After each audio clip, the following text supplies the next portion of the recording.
In late April 1945, the bloodiest part of the bloodiest battle of the entire Pacific War was raging. Right in the heart of which, and captured on film, stood one man who, over the course of that fight, repeatedly braved enemy fire, rescuing more than 50 men in one of the most outstanding acts of heroism in military history. And the incredible thing, he did it all unarmed. But does what is commonly known about that story actually match up to what really took place? In this video, using original combat footage from that fight, archived material and testimony of those who were there, we'll answer that very question. This is the story of Desmond Doss on Hacksaw Ridge. It's fair to say that young Doss's military career did not start well. By the time he first went into action here on the island of Guam in July 1944, he occupied a foxhole alone.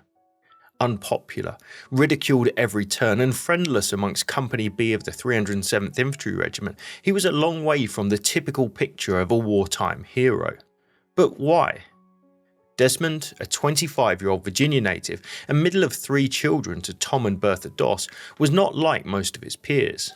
Raised in a devout Seventh-day Adventist Christian family who kept the Sabbath on Saturdays and lived literally by the Ten Commandments, he steadfastly refused to even touch a firearm and simply didn't seem to fit into military life. Despite his unwavering commitment to not carry arms, he was still outraged when in December 1941, Japanese aircraft attacked the US Pacific Fleet anchored at Pearl Harbor, and he wanted to do his bit. Enlisting in the army 4 months later and being assigned to the infantry, he immediately ran into problems. What use was such a man, especially one who refused to carry a weapon? As a result, Doss's time in training was miserable. Nicknamed Holy Joe, he was ostracized by his comrades and superiors alike, none of whom thought he would ever make a decent soldier, as Jack Glover, an officer on the battalion's headquarters staff, recalled. I told him, we're going to war and it's kill or be killed, and you're not going to be by my damn side if you don't carry a gun. Despite being bullied and friendless in training, and many attempts to get him transferred or even discharged from the military altogether, Doss stuck to his convictions, and ultimately it was ruled that he could serve in the combat zone, unarmed, as a medic in the 307th Company B. And so when he did eventually make it to Guam and into action for the first time, no one expected much of the slightly built unarmed medic whose only real joy was writing home to his sweetheart Dorothy. But it wasn't long before he proved those men wrong. Ironically, it was the same courage to go against the grain and stick to his moral convictions that made him such an outstanding soldier. Time and again on Guam, when other men sheltered from snipers and machine gun bullets which specifically targeted medics, Doss would leave his foxhole to attend to his wounded comrades, often just a few yards away from enemy positions. Those actions would earn him a Bronze Star and the grudging respect of the men in his company. 4 months later, here at Leyte Gulf in the Philippines, Doss was again on the front lines and again showed remarkable courage in repeatedly venturing out under heavy fire to help wounded GIs. His determination earned him a second Bronze Star, and no one shunned him now. Despite being a mere 120 pounds and giving away his meat ration to his comrades, Doss's reputation by the time the 77th Division landed on Okinawa in April 1945, captured here on film, was far more imposing than his meagre stature. Men simply knew that if they were hit, regardless of where they were, Doss would reach them. But the sternest test of all was looming, and it would come right here on Hacksaw Ridge. Let's take a look. Standing in the way of the American southward drive to clear the island and running west-east across much of its width, this jagged 400-foot-tall Maeda escarpment, a fortified position riddled with a web of Japanese bunkers, trenches and underground caves which were all but impervious to American artillery and naval gunfire. That ridge was the gatekeeper to the plateau beyond and the Japanese 32nd Army headquarters at Shuri Castle, some 2 miles away. Let's make a quick point here. This entire area today is heavily urbanized by expanding towns and villages. But back in 1945 it was very different, as this aerial image, taken just before the battle and blended over the modern satellite shots, shows. Those villages were then much smaller, far fewer roads crossed the area and much of the land in between was agricultural. The ridge itself, running just here, clearly acts as a vital blocking line for any advance south. Zooming in and switching over to this modern aerial view, we see that the ridge summit is actually very narrow, only about 65 yards at its widest point, but was very heavily defended by dug-in and well-concealed positions in the rocks and caves, and supported by mortar and artillery, as well as dozens of firing positions scattered all along the reverse slope of the ridge. Capturing it, though, was absolutely vital. But before that could even happen, it had to be reached. Let's fly down and explore the ground from a lower perspective. Note here this curved road on the left of the screen with a smaller track running up to the ridge and this distinctive rock on the skyline, known as Needle Rock. By taking those key points and switching over again to a wartime image from the same location, we can see the ridge as it looked from the ground. The important thing to note here is the sheer rock face, which, for a fully loaded GI, was basically impossible to climb, especially directly in the face of the enemy. Something needed to be done. And so, on the morning of the 30th of April, 3 US Navy climbing nets were borrowed from troop ships, with the aim being to rig them up just here along the cliffs to allow assaulting troops to clear the first of those Japanese positions before continuing the advance. That was a job for volunteers, although there's no prize for guessing who was to step forward. In fact, it was an extremely dangerous task. Not only was the entire area alive with mortar and small arms fire, including the lower ground below the ridge, but the very first attempt to summit the escarpment by 4 scouts of Company A the day before had seen 3 of them immediately killed in action. But climbed it had to be. Armed with hastily nailed together 50-foot ladders, which in fairness looked terrifying enough, Doss and 2 other men would attempt to rig the famous climbing nets up the ridge. It's worth comparing this scene with the one we see in the 2016 movie Hacksaw Ridge, which shows that same ascent, albeit with a huge difference. It's much higher, at least twice as high in fact. Whilst the real one was only 30 to 40 feet, it was still a formidable obstacle for American infantrymen, but that's Hollywood for you. Of the actual nets we can be more certain, largely because that scene was captured in this image. Incredibly, it shows Desmond Doss standing full height at the top of the escarpment, having successfully rigged those nets with the men of Company B beginning the climb. Let's switch back quickly to the modern aerial view. As we can see, the ridgeline is now much overgrown, and whilst it's hard to pick out, we can take the general profile of the cliff top from this still and matching it to this area right here, find what may be the exact spot where that net, and therefore Desmond Doss, once stood. From this point on, the actual sequence of events gets very confusing, and even entire books dedicated to the subject skip over the chronology of the next few days. In fact, the whole story from this point departs from the popular narrative of what many people know about the action. Even the name of the ridge, Hacksaw, was a post-war creation, though divisional records at the time do refer to a saw-toothed ridge on the escarpment's eastern end. The general belief that Doss was alone and performed his undoubtedly heroic acts at one time is also untrue. In fact, according to Lieutenant Gaunto, Doss's incredible courage was on display from the very moment his company had arrived in the area on the 29th of April. I was a platoon commander of the 1st Platoon, Company B, during the period 29th of April to the 8th of May 1945, during which time PFC Desmond Doss was with my platoon as an aid man. On the morning of the 29th of April 1945, heavy mortar fire was falling in the area and someone called for a medic. PFC Doss left his hole and climbed to the top of the hill from which the cries had come. He found the wounded man in total darkness and gave him first aid. As soon as it was light enough, I observed him lowering the wounded man over a cliff on a rope and evacuated him. This man had both legs blown off. A PFC Bentley also confirms this, citing the exact same date and time, but it's a little problematic, as according to divisional records of the 307th, they were not fully in place in front of the escarpment until 10:20 AM on the 29th, well after dawn. So what's the truth? Like much of this story, it's difficult to tell, but given what we do know happened later, it's perhaps most likely that Gaunto and Bentley, almost certainly writing together on the 18th of June 1945, got the date wrong, and the event actually occurred a day later. We do know, though, that early that morning, on the 30th, 20 picked men under Lieutenant Gaunto, after a short prayer by Doss at the base of the escarpment, began to climb those cargo nets. It's quite possible that famous moment is actually captured on film right here. It shows Doss just out of frame and one other man standing at the top of the nets as B Company men struggle to make the climb in full combat gear, though interestingly, only one weapon can be seen, suggesting the remainder have been hauled up by rope, which is pretty unlikely if they were expecting to encounter the enemy at the top, and it's possible that this image was taken a day or two later when the Japanese had been pushed further back from the crest. In truth, we can't be sure. Let's pause right here for a moment for a word about this video's sponsor, Their Watches, who as it happens love history as much as we do, and that passion is reflected in each of their designs. They have a whole range of military and history-inspired watches to choose from, each with its own unique style, but this has to be one of my favourites, the C4 Tactical.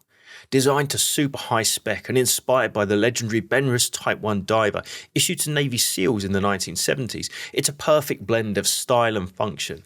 As a hard-wearing solar, just 6 hours of daylight provides 6 months of power.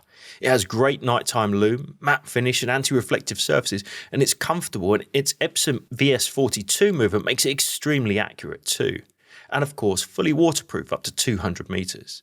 And let's be fair, it looks amazing. I wear my Veil on a daily basis, and I'm not just saying this, they're a real quality brand and can be worn in pretty much any situation. So if you want to support us and the people who make videos like this possible, be sure to check out the link below.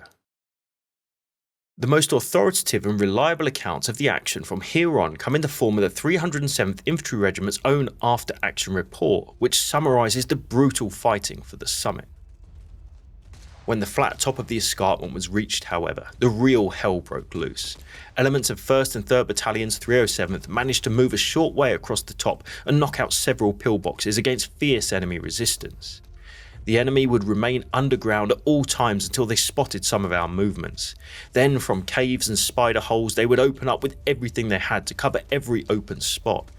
That night it was necessary for all elements to adjust their lines along the north slope of the escarpment. Despite that hellish environment, incredibly, not a single man of Company B was killed, with only one wounded by flying rocks. To their left, Company A's fate had been entirely different.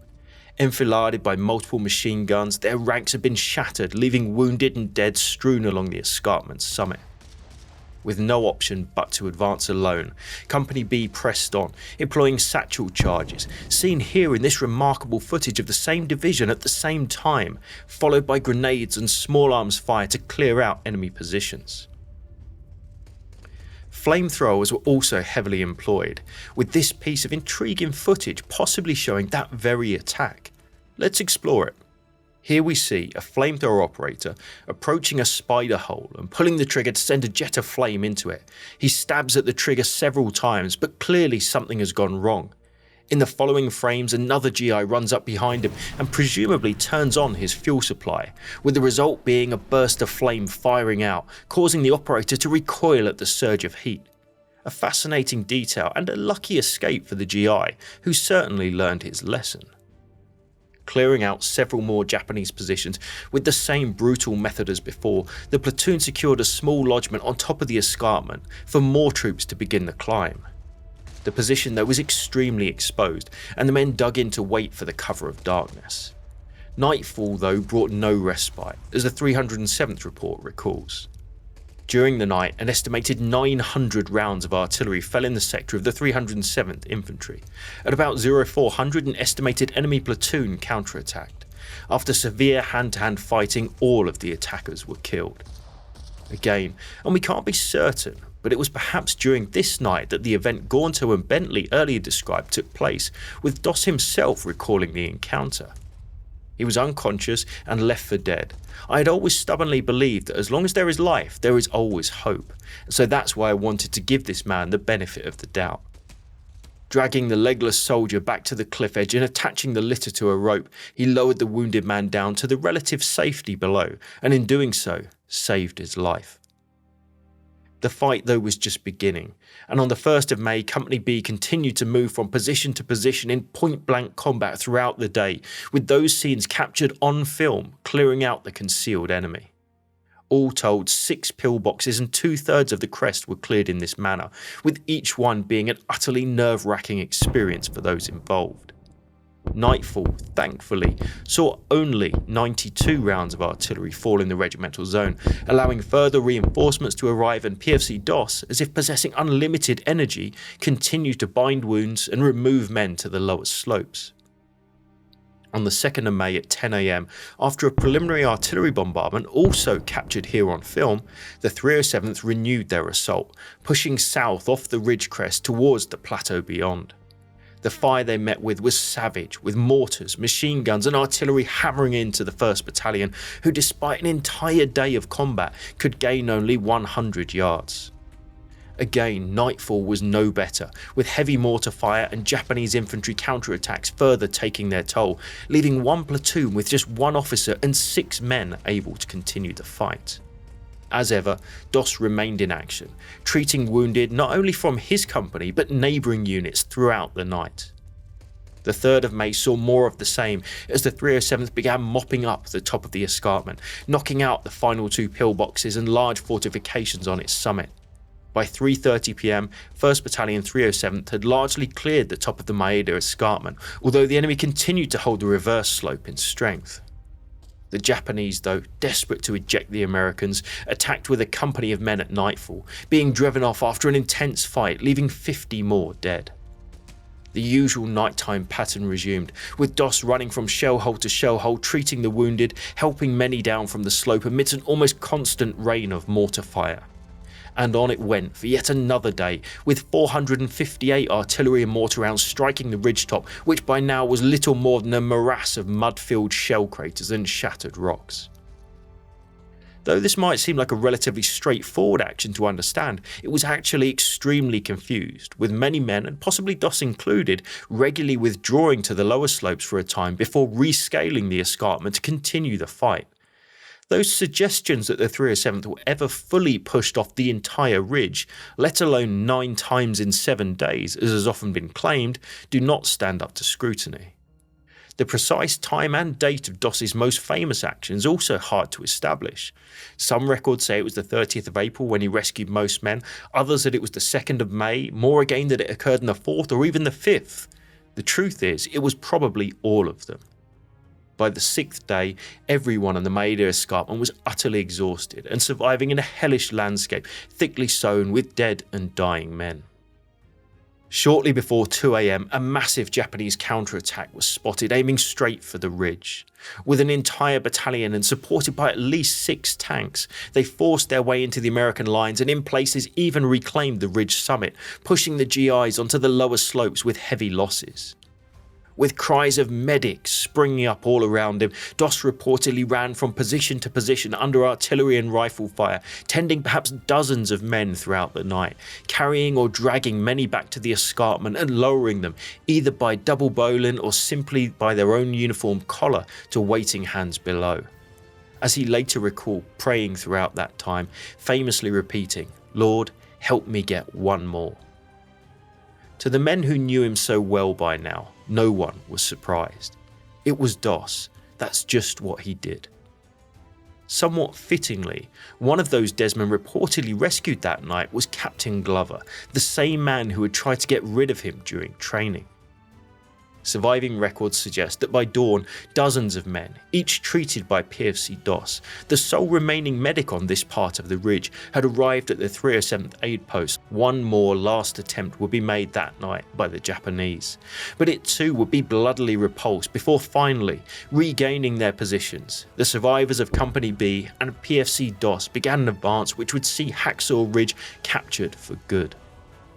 The regiment's after-action report offers this powerful summary. The Battle of the Escarpment, after 7 days of almost 24-hour-a-day fighting, which included everything from medium artillery to knife duels, was over. Some units received sporadic artillery and mortar fire during the night, and a few minor infiltration attempts were made, but the troops otherwise experienced a comparatively quiet night. And they deserved it. A bitterly contested, highly important piece of ground had been won in the face of the most severe fighting any of the troops had experienced. Of the many incredible examples of personal bravery shown on the Maeda escarpment, one man stood out above them all: Desmond Doss. Officially credited with saving 75 men during that time period and continually exposed to enemy fire, it seemed a miracle that it survived. Lieutenant Gaunto summed up the feelings of many when he wrote, "I feel I can state without reservation that the actions of this man were the most outstanding display of bravery that I have ever seen. PFC Doss is a non-combatant, and although he never carried a weapon, I have never seen a wounded man in a position too dangerous for him to go to. The men of my platoon always had the feeling that they could depend on Doss to go to them, regardless of what happened or where." In the following days and weeks, the 307th continued the advance, aiming to capture Shuri Castle, beneath which was located the headquarters of the whole Japanese 32nd Army. It was here, in this area, on the 21st of May 1945, in a cold and wet night attack on high ground near Shuri, that Desmond's luck ran out. Whilst providing aid to wounded soldiers, a Japanese grenade burst just a few feet away, peppering him with shrapnel. The report from Desmond's own personnel file provides the details of his injuries. 1. Wounds, penetrating, moderate, multiple hand grenade fragments, both lower extremities and buttocks, incurred in action against the enemy at 0330 hours on Okinawa. 2. Wound, gunshot, perforating, severe, caliber unknown, left arm. Entrance, lateral surface, left forearm. Exit, medial surface, upper forearm and embedded in the lower end of the humerus. Incurred 21st of May 1945 at 0900 hours, whilst on way to battalion aid station for treatment of wound number 1, was hit by a sniper's bullet. What the report doesn't say is that when Desmond received those grenade wounds, rather than call over another aid man and risk his life, he treated his own wounds and then waited 5 hours until it was safe enough for a stretcher party to arrive. Then, when on his way back to an aid station, he spotted a worse wounded man and voluntarily crawled off the litter, giving up his place for the other man. It was at that point that he was hit by a Japanese sniper, shattering his left arm. Being the man he was, he again bound his own wound with a rifle stock and proceeded to crawl 300 yards to reach medical care. And that's the thing about Desmond Doss that makes him truly remarkable. Unlike the famous film, he didn't just achieve the incredible on one day, he did it again and again and again. For that repeated gallantry, now Corporal Desmond T. Doss was recommended for the Medal of Honor, which was approved and awarded to him on the 12th of October 1945 by President Harry Truman, with the moment captured here on film. Perhaps, though, the most fitting testimony of his courage didn't come with the award of a medal, but with the gratitude of the men he saved, one of whom would later say, "Desmond Doss was working on me, saying, 'Take it easy, you'll be alright.' I couldn't believe how calm he was. I noticed that he had no weapons, so I offered him my .45. He said to me, 'No, I can't kill anybody. That's my religion.' And I thought to myself, now here's a warrior." In his final years, Doss returned to Hacksaw Ridge to revisit the spot where he had served and earned the lifelong respect of those he saved. Accompanying him on that final visit was none other than Captain Glover, who readily admitted that Desmond Doss was the bravest man he ever knew. Desmond Doss passed away at home in Piedmont, Alabama on the 23rd of March 2006, aged 87. Thanks for watching, and a huge thanks to our sponsors for this video, Ver. Be sure to check out their fantastic collection of watches in the link below. And for those with an interest in World War II generally, why not check out World War II Both Sides of the Wire, our dedicated podcast in which each week our hosts, Professor Matthias Strone and Jesse Alexander, explore famous episodes from the conflict from both the Allied and Axis perspectives. That's all this time. We'll see you again soon.